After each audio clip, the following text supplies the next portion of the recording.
End of August, I went home to my village in the Eastern Cape because my granny was celebrating getting a new car.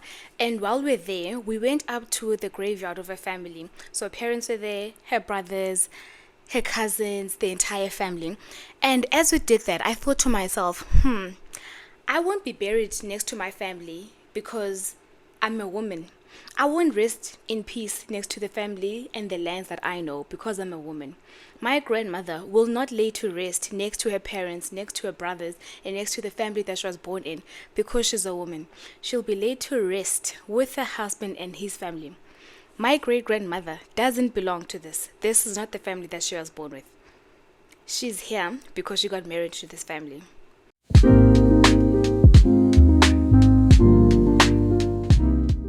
Hello, beautiful listeners. Welcome to It's Not That Deep, a podcast where we talk about things that are actually that deep. I am Dino Fumanisa, a reader, a thinker, a yapper, and today I want to talk about the case for feminism from a village girl's perspective. I am finally on camera for my podcast and I'm so excited about that. And I finally have a mic so I can do things like this. The patriarchy is harmful for everyone. And I'm just so excited about that. But yeah. I'm on camera because I found it so limiting to be only on audio because, sometimes I want to put things on the screen just to explain myself. I put up subtitles. But if you are listening, just, using audio, welcome. You're still very much welcome. For the people who listen to the podcast when they're park runs, when they're driving to work, I am also here for you. So anyway, let's get started.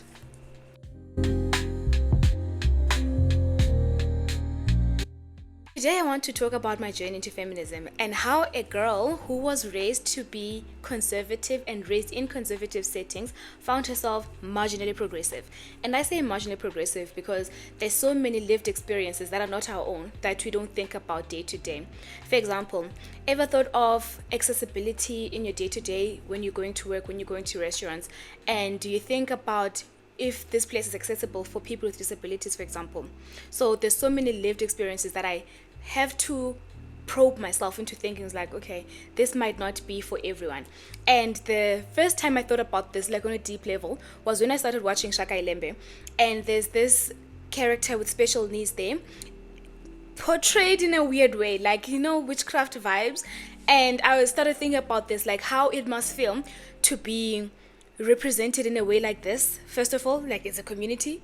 And yeah, but anyway, that's its own podcast episode that I'm writing an essay for, by the way. Okay, so this part of the podcast is like a reflection on the essay I wrote, because after I wrote this essay, I had some personal reflections, and I realized that in a lot of essays that I write, including about the black middle class and classism in South Africa, capitalism and the work culture that we have, everything boils down to religion. And it's not like I set out to criticize religion, because I defined myself once as a believer, right? But anytime that I pick a thread, I'm like, why do you have this belief? Why do we do things like this? Religion always is at the background of the thing, So I don't set out to criticize religion, but it's just shaping so much of our lives in pervasive ways that we don't even think about. But anyway, now if we get to the real part of the essay. Yes. When I wrote this script for my episode, the first title was The Invisible Transient Load-Bearing Gender. But I guess that's too long for a podcast episode to be posted on Spotify or Apple Podcasts. But a lot of what I want to say comes from that. But what inspired having this essay in the first place has been what's going on in social media, the courts, and the reading that I do in my leisure time. So let's break down those 3 events that prompted me to write this essay. Number 1. The change in the Constitutional Court about men having the ability to take women's surnames, and the uproar that caused not just on Twitter, but having quote-unquote cultural experts coming on reputable sites like ENCA to talk about how un-African and how uncultural this thing is for us. And I like that catch-all phrase to say things go against our culture or things are un-African when we want to distance ourselves from things that are actually very much African. An example I can come up with this is like homosexuality and how we said, oh, this does not exist in Africa. This is not our thing. And it's like, calm down, bro. Homosexuality has existed in every part of the world, the Americas, the Greek, the African societies way before colonization.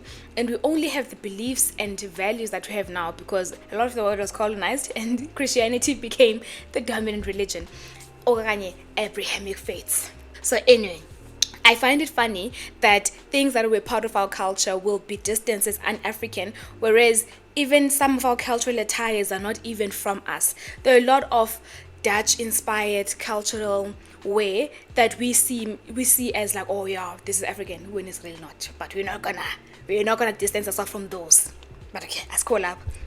The other thing that inspired this, referring to the invisible gender, is seeing all the inventions from women that were credited to men. From the greats like Einstein, who never credited his first wife with the discoveries that they made in the scientific field, to the point that centuries later, we know Einstein as the genius behind his inventions and we don't even know his wife's name.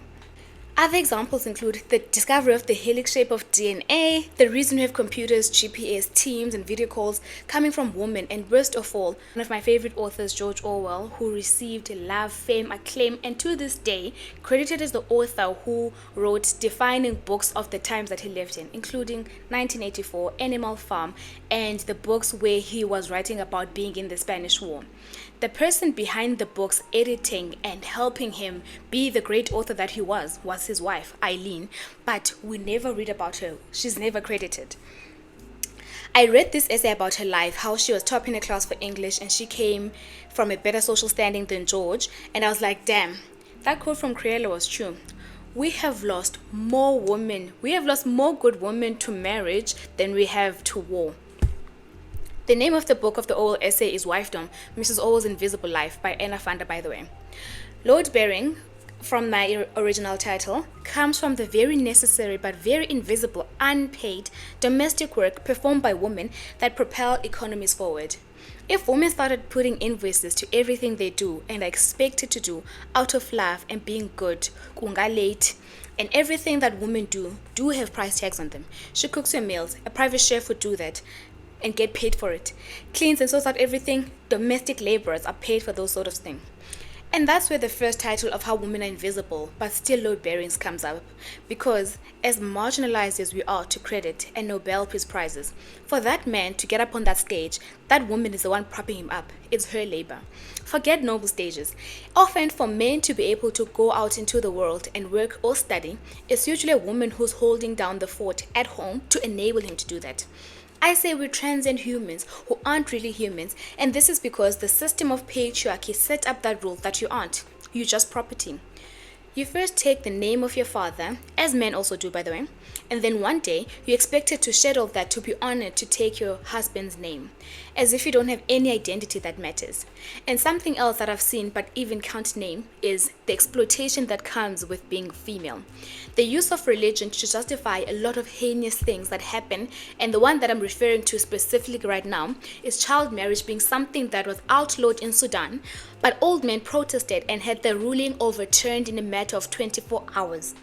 The justification was, Islam allows and actually encourages for children to get married, and we all know which gender of children is getting married off at 18 to 12, missing out not only on their education, but their childhood too.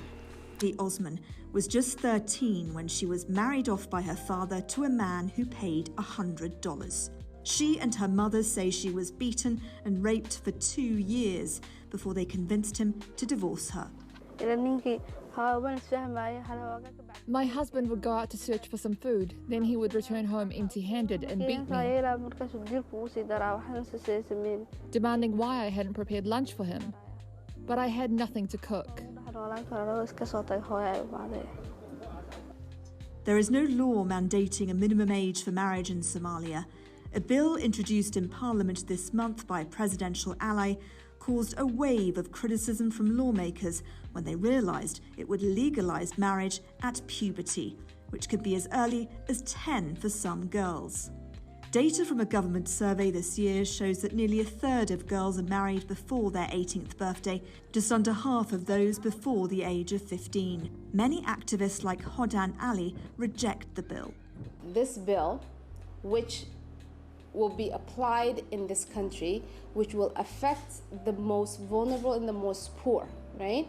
And the men and women who are passing this bill, rest assured, if anything happens, they will not be subjected to this bill, right?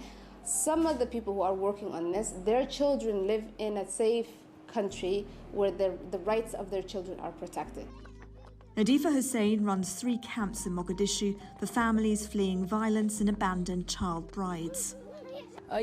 Most of the women and girls here were married at 13, and perhaps by 20 they are divorced with 4 or 5 children. The man divorces her or beats her. He eats lunch in town and comes back with a full stomach. He wants supper, but the mother and kids are crying, hungry. They have no one to feed them. That's how the violence and beating begins. Political turmoil in Somalia means it's unclear when Parliament might vote on the bill. Deputy Speaker Abdi Weli Mudi, who presented the bill, did not return calls seeking comment, but told lawmakers it had been reviewed by clerics and, quote, "This bill is the correct one based on Islam." But that's not the title of this episode. The title is The Case for Feminism, in hopes to get someone who would think of themselves as not feminist to maybe be intrigued enough to read more about this movement and why we have it and why we still need it to this day. And there's so many literary grades that I could point you to, like Audre Lorde, Bell Hooks, Chimamanda Ngozi, Tsitsi Dangaremba. But let's start here. Let's start with what everyone likes to do, talking about themselves. So, how did a girl who grew up in a small village in the Eastern Cape become a feminist? Alright, so like I said, my upbringing was in a conservative setting, being in a village, but it was pretty normal and shaped by patriarchal ideals. Even though I was raised in a female-headed household, with my grand being the head of that household, I was still very much raised with the end goal that one day we girls would get married and become mothers. You'd find it in comments like, close the curtains, or sweep properly, or can you cook on time, always ending with, who's going to marry you if you like this? Oh my gosh, don't even get me started on waking up on time. Yo. To be completely honest, the way my mind was set up because of this upbringing and the mentality I had going into uni was to get an education, get a job, and get married 2 years later at like 25. Genuinely, that's what I thought. The first time that this was ever challenged was in my first year through my mentor, who had ambitions. She was in her 30s and did not give a damn about getting married. She was literally pushing hustles, bruh. She was on magazine covers. She was living her best life and achieving things that she never thought she could. Marriage was not even at the forefront of her mind at all.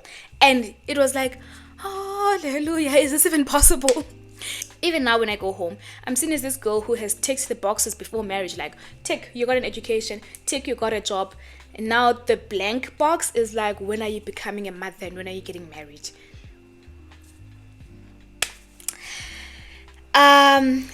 Every time I go home, like, my granny asks me, oh, when is dinner gonna have a child? And I'm like, bro, I'm still a child myself. I haven't even seen the world. Are you kidding? Like, Raz, please, man.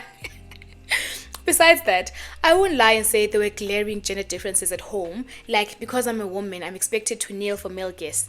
That has never happened, and the first time that I knew that this actually happened to other girls in other cultures was when I was reading Nervous Conditions, and I came across that scene where Udambo was kneeling for her uncle. Yeah, I laughed at that. I was like posting it on my WhatsApp, and I was like, lol, okay, come on, I know it's fiction, but this is extreme.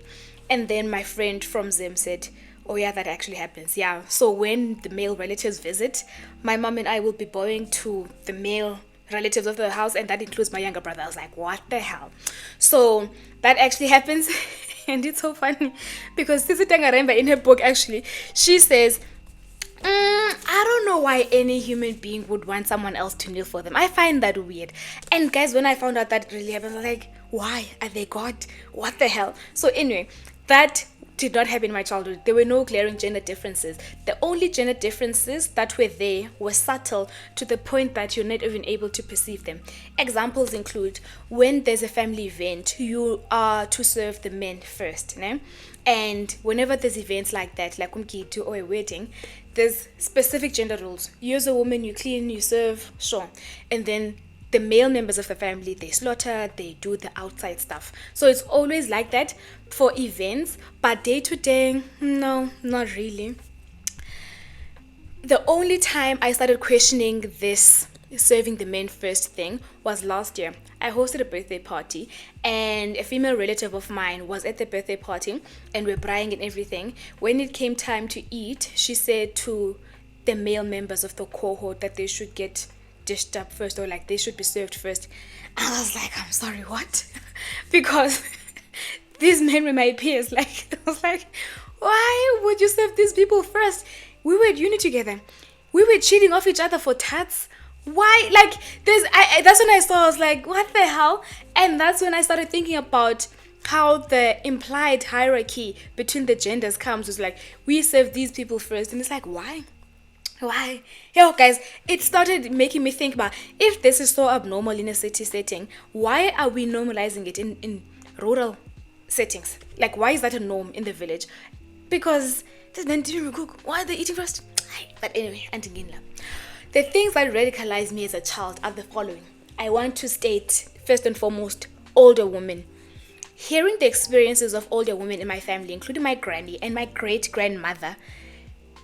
Oh, Dirty, what? And yes, the funny thing is, it was my grandmother. And because of her experience and growing up in a home where her mother did not have any rights and agency, that she pushed us to get an education. And she said to us, never ever rely on anyone ever, especially a man. So first and foremost, I just want to say, what radicalized me were older women. But my list, as written in my essay, includes the different liberties that men and women are allowed to have. Growing up, I had this big family. My granny's siblings were married, and these women were in objectively bad marriages. The husband would cheat, and in some cases, there was cases of abuse. And the advice would be, whenever the woman complained, he's a man, bekezela. He will see the right way eventually and treat you right and love you. Those marriages were so bad that as a kid, I did not aspire to marriage. In fact, I did not even want to get married. I was like, the hell? Because I'm like, why would I allow someone to do that? And then there was this wife, of my granny's youngest brother. So my granny's youngest brother, yes, we call him uncle. So if I say uncle, just know I'm referring to my granny's brother, not my actual uncle. So he got married, and the reason he got married is because the sisters and the mom were like, yo guys, yo kwasoloko man, he's drinking every weekend, makabe serious. And it's like, fine, let's get him a wife. And then he got this wife.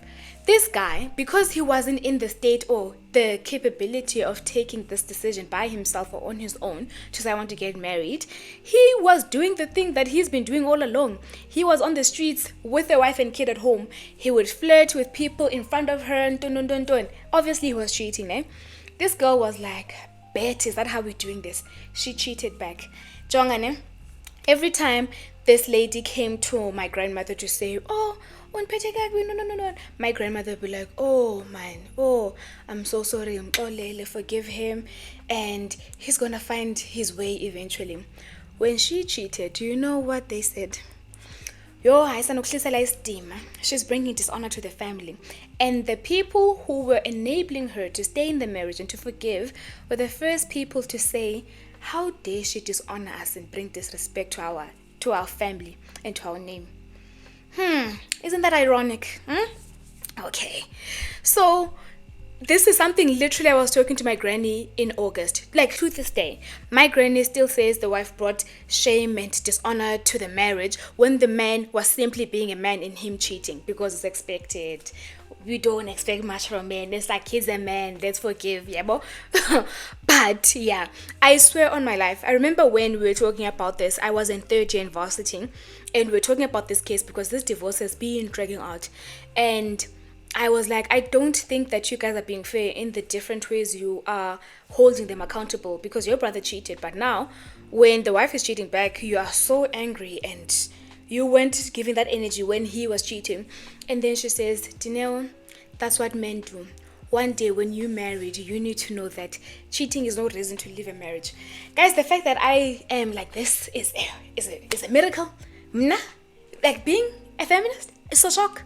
It's a shock. Like, I should have been a pick me, honestly, going by like my upbringing. But anyway. The irony of these men being horrible husbands in their youth and in their prime is that when they got older and got sicker, these same women that they mistreated were the women that they expected care out of. It was an expectation. There was an entitlement about, you're my wife, I paid lobola for you, so you need to take care of me. Not only that, an expectation from the entire family that you will stay. Ne?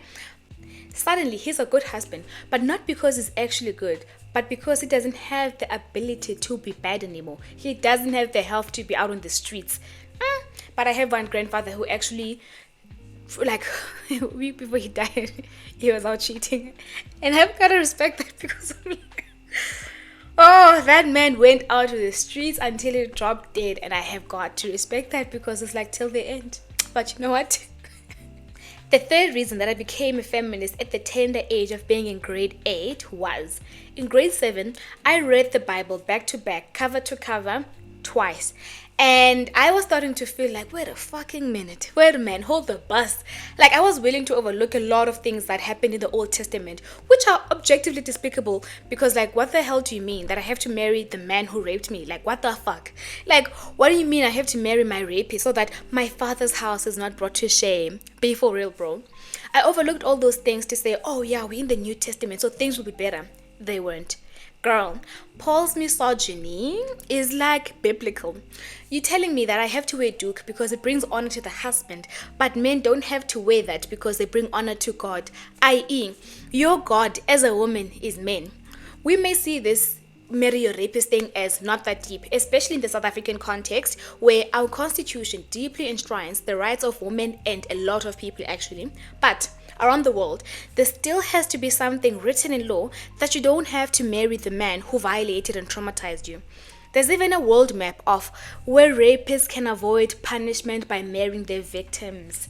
And I need you to know, we still need feminism. But yeah, those are the three things that got me radical and feminist. Older women telling me about their experiences, the short opportunities that they have because they're women. Number 2, my family member by law being slut-shamed for doing something that has been done multiple times. And 3, reading the Bible. They all got me with the sense that I don't think culture and religion were meant to benefit me as a woman. And I think my journey with feminism and feeling like I have inherent worth made me decide at some point that religion is not that deep to me. I will not subscribe to rules that are not meant to protect or benefit me. I couldn't need. The rules will protect and benefit men. But if you want to be religious and or cultural, there's so much of yourself and your self-worth that you need to put aside in order to be deemed as a good woman, as a woman. When I go home, I still think to myself that feminism is such a need because my granny has a sister-in-law who is way younger than her. Way younger than my granny's brother, who is a blind and amputated man because of his diabetes. Hell, this woman is closer to me in age than she is to her husband. The family really loved the fact that she got married to my great uncle because this eases the caregiving from them. If he has a wife, we're less required to look after him. And no, this is not something that I'm taking out of thin air. My grandmother said this verbatim of how lucky he is. He has someone young to look after him, someone so energetic with strength. And I question this, like, why didn't she do anything with her life? Because she's still young. I think she's like in her 30s or early 40s. And my granny said she wasn't able to get an education because of poverty. Her family was so poor that living in the current situation she's in now is an improvement. But this is only one example. More to follow, even citing a thesis canon. When I look at the religious and cultural upbringing of people and how they form their values and their opinions and coming to the conclusion of not being feminist, I start having some empathy for pygmies. The worship of men has been indoctrinated in us, even from a religious lens that has been coded into our culture and woven into our societies. The girls raised to believe that their brothers have more potential and worth than them because the brother will always carry the surname, whereas you as a girl, line because you'll have to change it at some point in life. You can't fault that girl who grows into a woman who sees herself as inherently below men. And this can show up in a number of ways. Again, the freedoms that men are allowed to have that women aren't. I'll make a dumb but real example about this. At work, Heritage Day, we had this cultural celebration thing going on.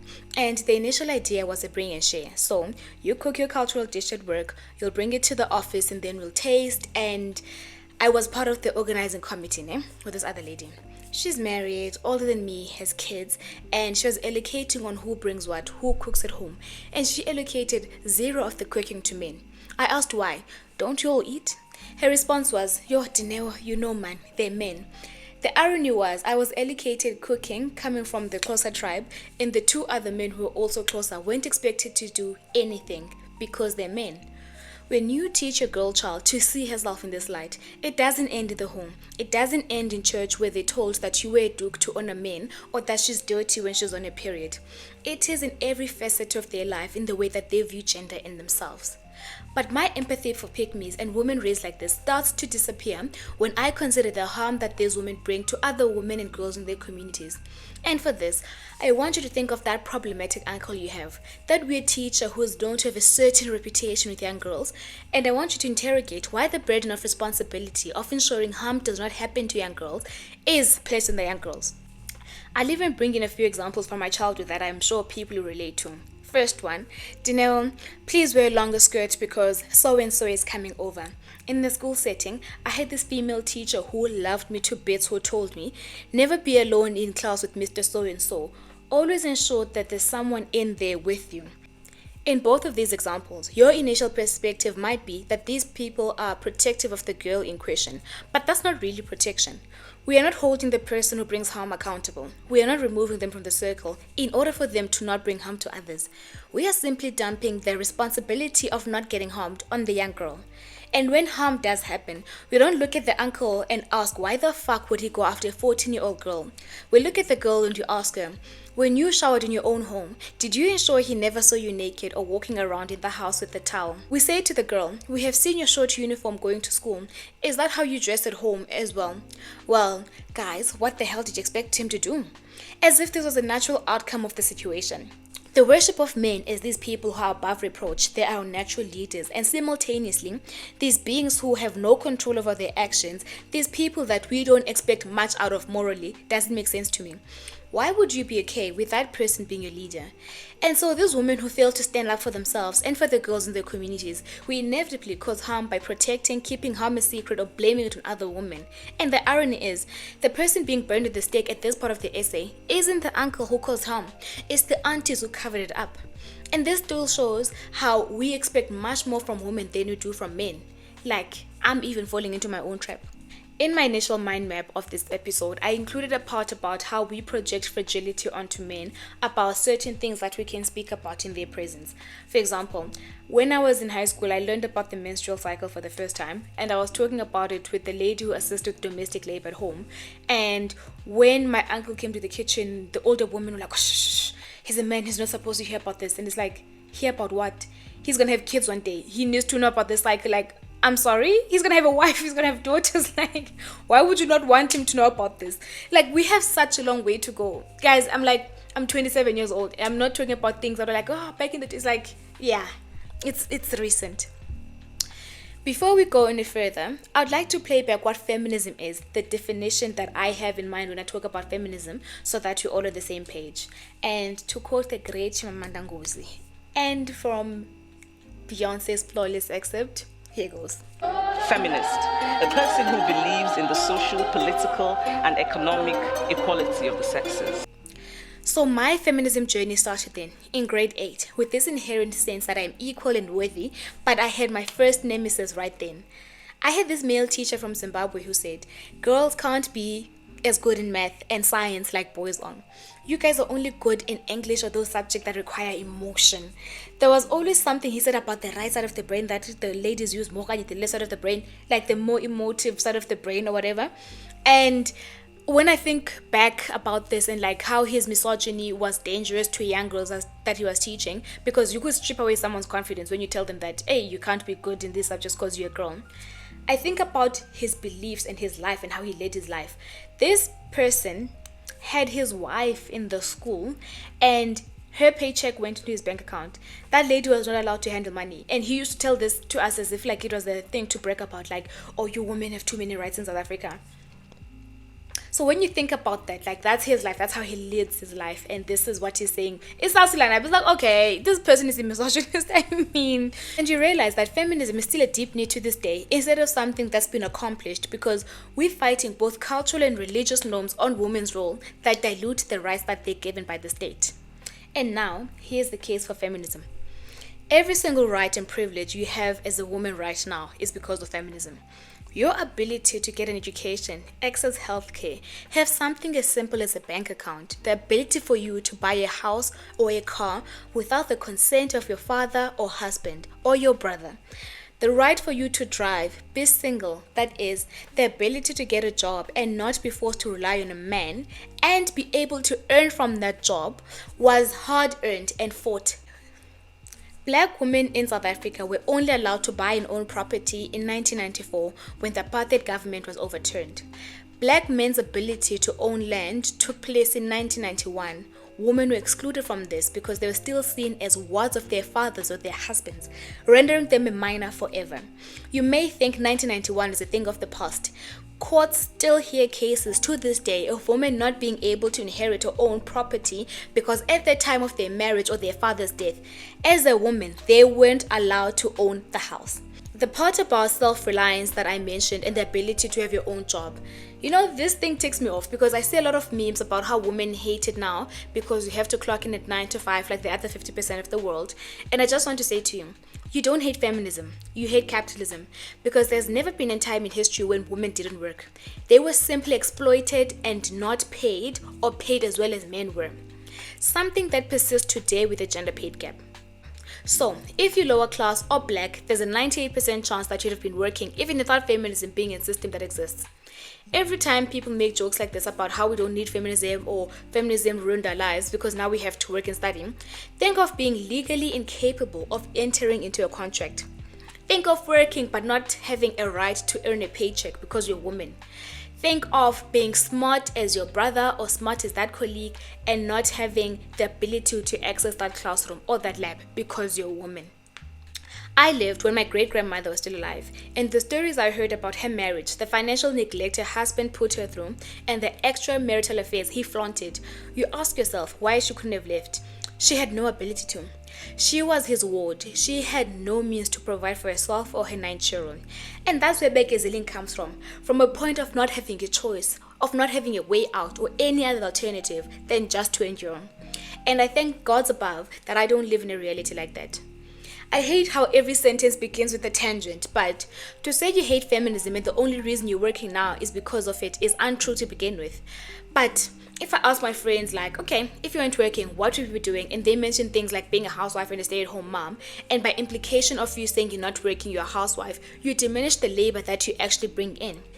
And now let's talk about women's unpaid work by quoting a thesis from Wits by Koketso Sibola titled Counting and Valuing Women's Unpaid Work in South Africa. Let's get into this academically with some definitions. What's unpaid work?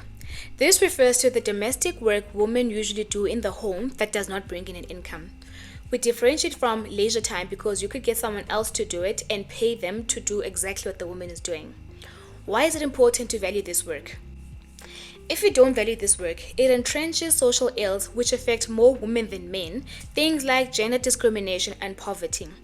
Unpaid labor often leads to time poverty on women and is often a burden that might lead to illnesses from being overworked and stressed. In this thesis, Koketso sets out to value women's unpaid labor as a percentage of GDP. And to be honest, that's amazing. Basically, the conclusion is we're carrying the country on our backs. Women's unpaid labor accounts between 11% to 55% of South Africa's GDP, depending on the methodology used, and these differ per country depending on cultural norms. I'm focusing on South Africa. She has one example in an essay about how women are often expected to care for the elderly without any compensation. Obviously, you're supposed to be honored to take care of your sick mother-in-law. You're a good daughter, so you need to take care of your mom. Things we don't usually expect from men. Anyway, she says that in the year 2004 to 2005, women taking care of the elderly saved the KZN government 1 million rand per month in savings. Because if it hadn't been a woman taking care of that elderly person, they would have been taken to hospital. So not only are women carrying the domestic load of their households, they're also propping up and are a buffer to government inefficiencies. Remember the blind, amputated uncle I told you about? If he had not been married off to a younger woman to care for him, he would have either been the sister's burden or the government's problem. Another example from my home life about this exact same thing. My great-grandmother had 9 kids in total, 7 sons and 2 daughters who lived until old age. But in total, I think she had 11 kids, but some died. I was in grade 3 when my great-grandmother died, so I was sort of aware of the world around me. Because black people like to demonize old age homes, I mean, there's valid critique and then there's hysteria. My great-grandmother used to go from kid to kid, and when she went to my granny's house, my granny plus all of us kids would take care of her, washing her, feeding her, etc. Eh? When she went to the homes of her sons, the wives, her daughters-in-law, took care of her. These women also had day jobs that they went to, and whenever she wasn't appropriately taken care of, like she peed in bed and stay in the pee all day without being changed, the wives would be held accountable, and not the son, for their own mother. Koketso further goes on to say that women on average spend double the time on domestic labor more than men do. The problem with being burdened by domestic work is it reduces the time you have available for paid work. She says there's often a trade-off between doing paid work and unpaid work. And unpaid work, as much as it's looked down upon, it's still placed on women as an honorable thing to do, like child caring, cooking and cleaning, and is made to be a virtue for a woman. These are often framed in religious language as well as how a woman's highest calling is being a wife or a mother. Now she says, because there's often a trade-off between paid and unpaid work that women have to choose from, women doing unpaid work reduce their earnings potential in paid work, and this reduces their bargaining power and decision making in the household. So when I hear this idealistic fantasy on what it would mean to be a housewife instead of a 9-to-5 employee, I ask myself if these people are aware that there's no clocking out when you're a housewife or a stay-at-home mom. There's no paid benefits at this end either. No retirement fund accumulating for you in your old age. Your life would depend on the benevolence of a man. And there's no human on earth who would put you ahead of them, not even as an adult, not even your mother. Just ask those people who have been unemployed for ages and the verbal abuse that they endure from their own mothers. Depending on someone's kindness as a survival plan is not a financial plan. It's a recipe for poverty when you've been out of work and you're unemployable. To make the case for feminism in current events, I want you to consider a country that almost has no women's rights, Afghanistan. Women and young girls cannot access education, cannot be seen walking outside or be visible in public life, cannot hold office, cannot be doctors, cannot be employees. They always need a male escort, they cannot drive, and so on and so forth. And then you think about the US, where some rights for women are being scaled back, and we have so many public figures that emphasize the role of women being at home as wives and mothers, that you don't really need an education, etc. And I want you to know that both of these cultural phenomena are based on the economy being bad. And whenever there's a downturn in the economy, I think there's always this rise in conservatism.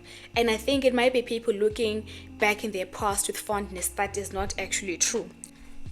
Even with Afghanistan, the rights of women being taken away is just a reflex when the economy is so bad that people are starving, that the closest hospital to you is under-resourced. But even so, even in the worst of times, you'll find a man wanting to press a woman.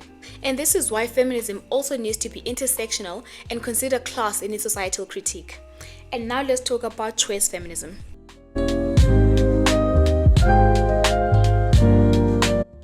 Choice feminism is the idea that any choice a woman makes is a feminist choice because feminism is about giving women choices anyway.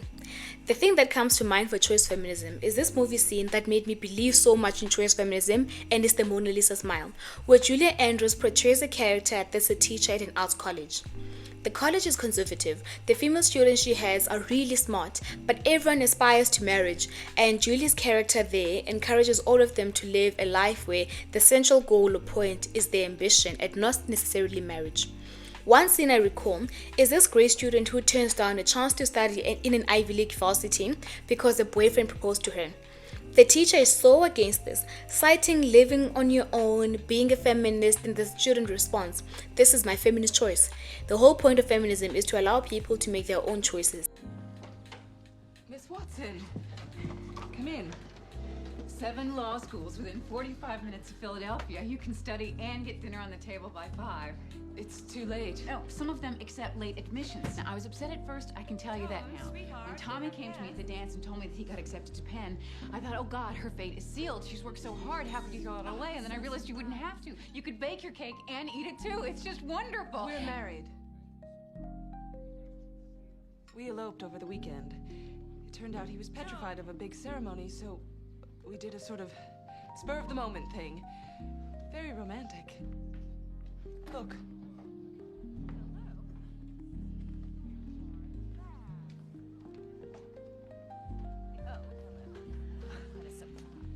beautiful. It was my choice not to go. He would have supported it. But you don't have to choose. No, I have to. I want a home. I want a family. That's not something I'll sacrifice. No one's asking you to sacrifice that, Joan. I just want you to understand that you can do both. Do you think I'll wake up one morning and regret not being a lawyer? Yes, I'm afraid that you will. Not as much as I regret not having a family, not being there to raise them. I know exactly what I'm doing, and it doesn't make me any less smart. This must seem terrible to you. I didn't say that. Sure you did. You always do. You stand in class and tell us to look beyond the image, but you don't. To you, a housewife is someone who sold her soul for a Center Hall colonial. She has no depth, no intellect, no interests. You're the one who said I could do anything I wanted. This is what I want.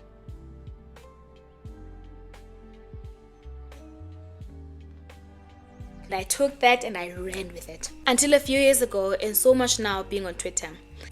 In uni, I watched a TED talk on female genital mutilation that happens in a lot of countries in Africa, ones that come to mind being Kenya, Egypt, and Sudan. And this speaker was talking about the experience and why it was done.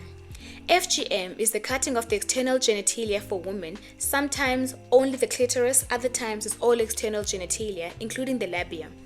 These result in complications such as pain, the opening left for these girls being so small that they can't even pass menstrual blood, sex being agonizing, and they often can't give birth naturally. It has to be done via C-section. You hear how horrifying this is, and you ask yourself, why is it done? Surely there has to be a logical reason for this, and no. The point of FGM is to ensure the girls are marriage material. It's a signifier of hygiene and purity, and it is to enhance the man's sexual pleasure. Again, I will repeat that oftentimes the hole left behind is so small that women can't even pass menstrual blood, but at the end of the day, as long as in doctor has pleasure. Contrast FGM to male initiation. Why is it done? Is it for female pleasure? No. Initiation, that is, the cutting of the foreskin, is rooted in religious beliefs in some communities, cultural norms in certain groups signifying someone is a man, and medically, it is regarded as being beneficial for the man in terms of hygiene.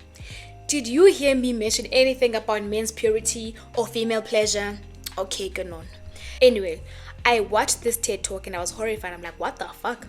Then I was on Twitter scrolling and a news article appeared on my timeline about how some women in Sudan are protesting against FGM being banned because it's a part of their culture. And if feminists really stood by what they say, they would allow these women to make the choice to go ahead with FGM. So, if this FGM was really dangerous and painful, why are women advocating for this to continue? Because of societal norms. Women who aren't circumcised aren't seen as real women. They're equated to children. And this is the crux of choice feminism. Not every choice a woman takes is a feminist choice. This is because we exist in a patriarchal society and we've been indoctrinated to see some things as normal, including our own subjugation as women at times. Not every cultural norm is oppressive to women or subjugates them. Sometimes just props men up on the hierarchy than it would women and may not necessarily be outwardly harmful, like the serving of men before women. Women might not be getting hurt by that, but there's intrinsic messaging being sent on who matters more. So, if you raise in environments, be it religious or cultural, that embed this hierarchy in your psyche, can you really make progressive choices aimed at benefiting you as a woman when you've never known what that is to begin with? The answer is no.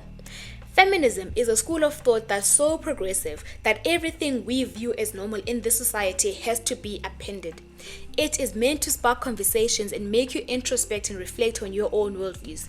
It is meant for you to question yourself, ask why, and why until you get to the root. Why is it that women have to change their surnames in marriage when men get to be their surname from birth to death? And with this, it was so profound. I have this 9-month-old cousin. He was born last year in November. And when I saw his birth certificate, it was Mr. So-and-so. And I realized he will always be Mr. So-and-so until death or until his academic achievements make him prof or doctor. And in marriage, why is it so important for the woman's title to reflect this? From Miss to Mrs. Is value for a woman always linked to a man, even in this modern age? And all these are just thoughts we have to ask when we react so viscerally and negatively to the constitutional change that actually men can get to change their surnames too. And if this feels so wrong and weird to you, question why. Question your religion and culture with this idea that a woman leaves her family to join the home. Why? She's a transient woman, and a man will always belong to his family. A woman is in a state of impermanence with her identity based on her servitude to others. Another tidbit I want to add is the backlash feminists face when they bring things like this to the fore. How come X happens, guys? How come Y is normal for us, but for a man it would be unimaginable? When you have feminists asking that, they brand it as angry and people who might not be suited for marriage, people who can't get or keep husbands. And when a woman who's progressive ends up marrying a progressive man, a man will say, babe, it's your identity, I'm a feminist, do whatever you do, it's your life, I'll be your partner. Men's manhood are questioned. Haibo, how could you let your wife rule over you? And it's just a saying she wants to keep her surname. Authors I'm referring to are obviously Tete Tangaremba in her book Black and Female and Chimamanda Ngozi. In Chimamanda's latest book, Dream Count, she has a tongue-in-cheek comment in one of the characters who wants to travel and write blogs and never change his surname, and the male character there says something like, when you meet the right man, all that will change. You'll want to submit and be called his. This reminds me of a tweet when this Nigerian influencer got married, and then a tweet said, guys, stick to your maiden surname if you want, as long as a new husband allows you. And that was the crux of the matter. Why do we need to be allowed to keep our identity? We have a long way to go before women are fully seen as human beings with their full autonomy and agency. And well, that is the end of my essay. And with any good essay, I need to have a conclusion to tie up all the ideas presented here. But first, I want to say, being outwardly feminist can be a precarious position for young girls in lower classes in different countries where women's rights aren't as prioritized as they would be in South Africa, for example. Those girls who often depend on male figures in their lives for food and education, touting your worth and equality could be a dangerous thing, so understandably, it is not a label people are free to claim. A lot of women's survival and societal standing, even by today's standard, are often interlinked to their proximity to men, especially being a wife. So from that perspective, I understand it, but it was nice going on this journey anyway. I think of African scholars and feminists who have had to tread this line of progress and being critical of a culture that's built on our backs and how brave they are and rare out the things that they do. Like I mentioned, Tsitsi Tangaremba in her book Black and Female has a line that blasts the Shona culture of girls kneeling for male guests and relatives is a really weird thing to do. This doesn't just happen in Zim, but some cultures in South Africa too. Ask yourself, why are we doing this? Like, EP need. And the answer can't end at, it's just culture. Feminism is important. It is imperative to ensure an equal and progressive world. You think it might just end at equality and the right to vote, but innovation in STEM can progress if you keep 50% of the world's population chained to the stove. And again, women have always been innovators, thinkers, and scientists. They just weren't given credit. The best minds like Greek philosophers were taught by women. Question this system that wants to just limit how you see and think of yourself as a woman. What do they want to gain? I am in awe of women who fought to the death to ensure the rights of women today.